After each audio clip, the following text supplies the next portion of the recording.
నమస్తే, welcome to NSTV news. ముందుగా ముఖ్యాంశాలు.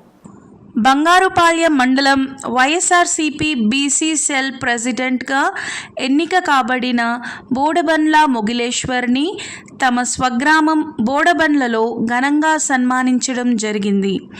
వైఎస్ఆర్సీపీ నాయకులు, కార్యకర్తలు, యువకులు పాల్గొన్నారు. ఈ కార్యక్రమంలో గ్రామ సర్పంచ్ నిర్మలా మొగిలేశ్వర్, ఎంపీటీసీ హరిబాబు, నాయకులు త్యాగరాజులు, పి హరిబాబు, పి మొగలేశ్వర్, గోపీనాయుడు, నరేష్, చిరంజీవి, మురళి, పూర్ణచంద్ర తదితరులు పాల్గొన్నారు.